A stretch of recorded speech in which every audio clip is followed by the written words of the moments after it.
Hey guys, my name's Paul and welcome back to Dogforge. Now, in case you didn't know, although judging by how big Critical Role is, I think we all know what Matthew Mercer's doing at any given point of the day, every day. But in case you didn't know, he recently released a new version of the Blood Hunter. The 2020 version is currently available on the DM's Guild and is a significant overhaul. Currently, you can buy it on the DM's Guild for $8. This is probably just going to be for a couple of weeks, and all proceeds go to the Australian bushfire relief effort. After that great course has been helped, it's going to go back to pay what you want, and at that point I believe it will be updated to D&D Beyond as well. Just in case you prefer the older version, you can still get that separately as a different product, pay what you want, on the DM's Guild as well. So this new version brought a great sweep of changes both to the chassis of the class overall and the subclasses. Instead of wisdom, it's now been switched to an intelligence primal secondary stat class. More Eldritch Knight nature, if you will. And we were intrigued enough over here at Dogforge that we thought we'd test it out, see how it did in the build. So today we're going to bring you Blood and Magic with a little bit of crossbows mixed in. It's going to be a ranged build, an old favourite, if you will, the sharpshooter and crossbow expert featuring, of course. Now, I think where the strength of this particular build comes in regard to those feats is that you can actually negate the effect of not taking ASIs to boost your stats and missing out on ASIs because of the multiclassing. That's a mixture of the Artificer dip and the subclass Order of the Mutant, and we'll be going into that. But first, let's jump into the build. So, highlights for this: we're going to get high consistent damage. Whilst we don't necessarily have resourceless damage like a sneak attack from a rogue, the right damage only takes our hit points. Only, I know, there's still a resource. But the change in the new chassis has greatly reduced the cost. Our right die is now referred to as a Hemocraft die, and we only take damage for activating our right that we roll on that die. So it's a lot less costly, and whereas before it greatly punished you if you just dipped into multiclass because it was based on your character level, not your Blood Hunter level, now if you just take a couple levels of Blood Hunter, you're just going to take a d4 of damage to get that d4 of damage on your weapon. It's not going to be as spiky as a paladin, but we're going to be mostly short rest dependent for our other abilities, and our right we can have active all the time. Now we're going to have a particularly high AC, especially high seeing as we're going to be a ranged character. So I think overall this character will have a high durability just because it's going to be out of the thick of things, and it's going to be hard to hit when things do get to you. As it's going to be a sharpshooting build, your go-to strategy will be using, at the beginning early levels, a heavy crossbow if you start with sharpshooter, or straight away with a hand crossbow if you go with crossbow expert first. Of course, using sharpshooter only when it's applicable. If you're fighting something with a highish AC that you can't reliably hit, it's always going to be better to just try and hit it normally than risking going for that plus 10 damage and just ending up missing all of your attacks. So by level 10 we'll have all of our multiclasses in place, and by that point we will be a 5th level Blood Hunter Order of the Mutant. We will have 2 levels of Artificer and 3 levels of Fighter going for Battlemaster, and a Nova round on that using Action Surge, Rite of the Storm, Sharpshooter and Crossbow Expert's bonus action attack. We end up with 128 damage. That's taking the average from dice and assuming that all attacks hit, which isn't particularly unreasonable by the time we get there. Now that isn't the biggest numbers you can possibly get, but that wasn't really the point of this build, and that is still very respectable, especially since after your Nova you're still going to be doing pretty high damage thanks to your right and the sharpshooter. Now race wise we've gone for the variant human. It's It fits with the whole, Witcher Grey Warden theme we've got going on here. And as you all know, Variant Human just makes feat heavy builds a lot more reasonable to put together. So we're going to be bumping our dex and our constitution, I feel, because of our high SE and our distance advantage, if you will. A +2 constitution's all you really need, and we're going to be pumping dex as our primary stat. Now, we do have a use for intelligence, but I don't really think you need to pump it beyond a +2. You can in the later levels if you want. We are going to have plenty of ASIs, but I think a +2 is more than adequate for this particular take on the Blood Hunter.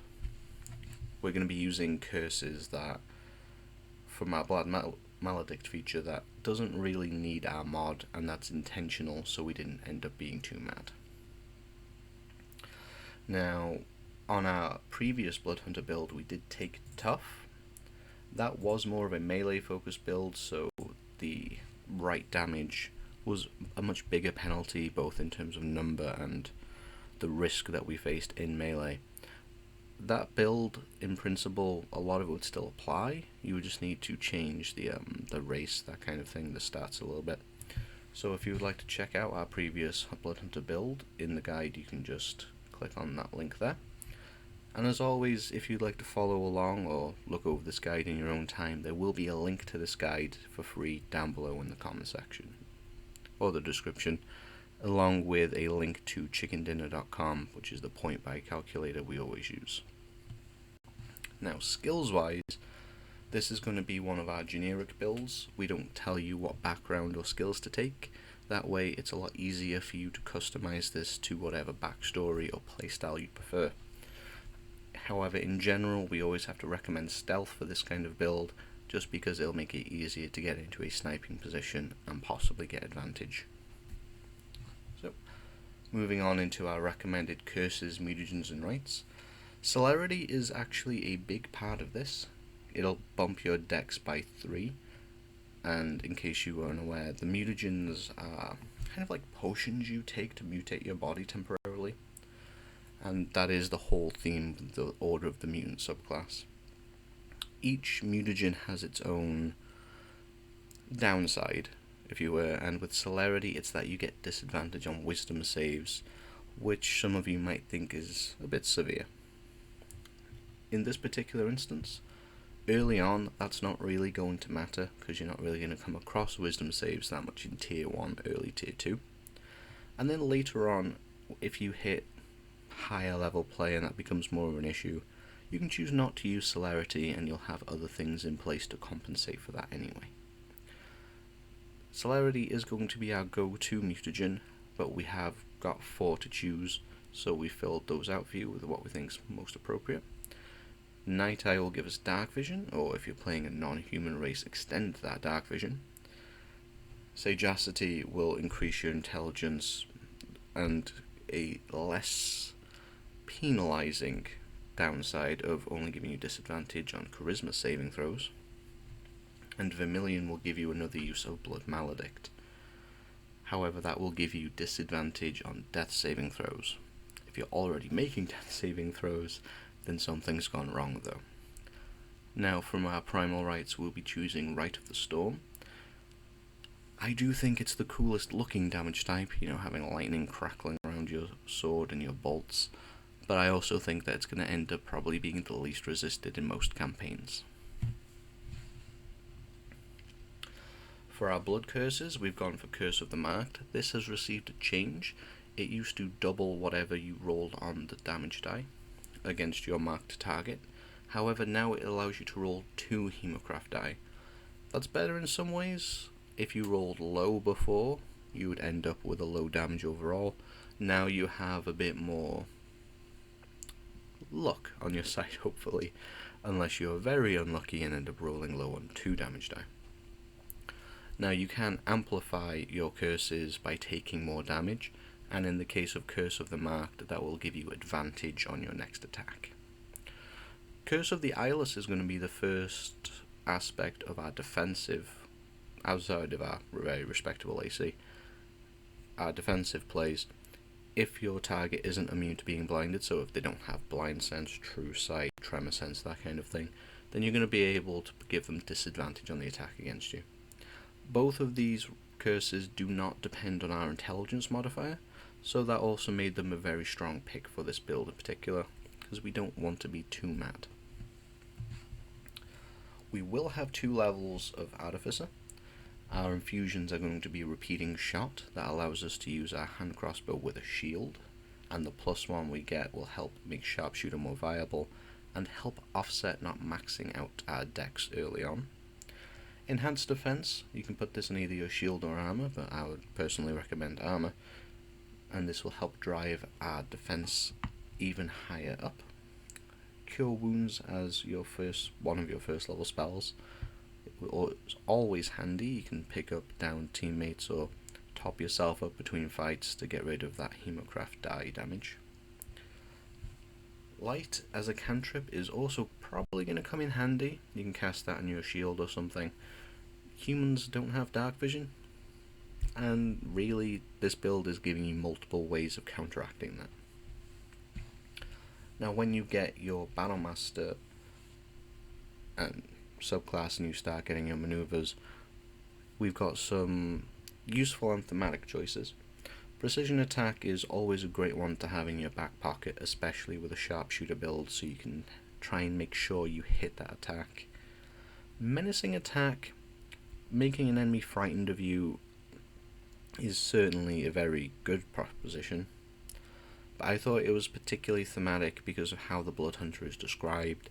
They are hunting down their prey, and if you're in combat and you've just hit them, you're visibly changed by the Blood Hunter process. You're probably battle scarred as well. Like, if you're hunting whatever you're hunting, just... I try and keep this channel a little bit cleaner language, but let's say they're going to go number 2. Parry is also going to add a great defensive option. So if they do manage to hit your high AC, whether that's ranged or they've closed the distance on you, you're going to have the option of just reducing that damage. Depending how hard you're hit, possibly to nothing. Now, we do offer level progression and play advice. Your first 5 levels are going to be straight Blood Hunter, Order of the Mutant. Now, if you've gone for Sharpshooter first, you can go for a heavy crossbow in order to get that bigger damage die.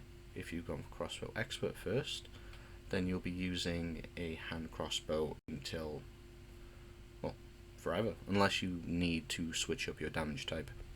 That is one particular weakness with all builds of this nature. If you come across some kind of creature that has resistance to piercing damage, for instance, it's always advisable to carry something slashing, perhaps a scimitar, in order to mix up your damage types as necessary. You're still going to be able to cast your right damage on it, and you can use your second fighting style from fighter to take dueling if you feel like you would rather have that backup option. Level 2, we're going to get our archery fighting style, making us much more accurate in our Rite of the Storm. And one thing that you'll see here is that pretty much every level on these early levels we're going to get a significant damage boost of some kind. Like on the next level we'll be picking up celerity, so we'll actually be ahead of the curve on our dexterity, making us more likely to hit and giving us a little bit more damage. Level 4 we'll be picking up whatever feat you haven't chosen yet, be it crossbow expert or sharpshooter, which either one will give you a boost in damage. Level 5 will give us both extra attack and our Hemocraft die, which used to be the right die, will go from a d4 to a d6, so an average of 1 extra damage. And of course we'll have another attack to apply that damage on. Level 6 will be our first Artificer level. Now this mostly boosts utility. What we want really comes from our second level of Artificer, but you're going to get cantrips and spells and you'll probably find a use for that. But level 7, our second Artificer level, will give us our infusions, allowing us to put a shield on and use enhanced defense. So we'll effectively get a +3 AC boost, as well as a minor boost to hit and damage on this level. Now level 8 will be our first fighter, and it will be where we leave other classes behind in this snapshot of the build. So we're going to pick up Second Wind, and I recommend defense, but if you want that backup weapon option, you can pick dueling or 2-weapon fighting. Level 9 will give us Action Surge and our first taste of Novaing. And it'll really let us bring the thunder... okay, lightning. But bringing the lightning doesn't sound as cool. Level 10 will bring us our subclass in Fighter, and we'll pick up Battlemaster for our maneuvers. So we'll be able to deal out more damage, create status effects, and also increase our durability with parry. And that will really round this out at right on the edge of tier 2. I think this build really keeps all the theme of Blood Hunter. It really shows off in a lot of ways the new Blood Hunter, allowing you to seamlessly multi-class into Artificer. And I think you're going to end up with very respectable damage and utility even out of combat. As for higher level play, if your game goes higher or starts higher, I recommend with your ASIs maxing Dex. Some feats that you could look at are Tough, Medium Armor, Master, and Lucky. Unless you want a particular feature, I would not recommend going past level 8. You'll get the Brand of Castigation, which will give you int mod damage to a creature you brand when that creature damages you or somebody within 5 feet of you. And it'll give you the ability to ignore the downside of your mutagen for 1 whole minute once per long rest. You can take Artificer to 4, that'll get you another ASI, and you can take Alchemist. That's mostly for flavor. I would rather probably spend those levels in Fighter or Blood Hunter, to be honest. But Experimental Elixir can come in handy. And if you pump Fighter, you're going to end up with a dead level at level 5 for Fighter, but otherwise it's going to be nothing but gravy. You're going to get more attacks. Because of getting ASIs at 4, 6, and 8, you're going to get enough ASIs to compensate for your multi-classing, and you're going to get improved and more superiority die. So if you're going to take it higher or start higher, I would definitely recommend leaning in the Blood Hunter Fighter direction over the Artificer, but for roleplay, Artificer might be more flavorful. So, what do you guys think of this build, and what do you think of the changes to the 2020 Blood Hunter? Did you prefer the old version? While you're here, why don't you like the video, comment down below what you did think, and if you want to level up your 5e game, subscribe to our channel and hit that notification bell. I've been Paul, this is Dorkforge, and we will see you next time.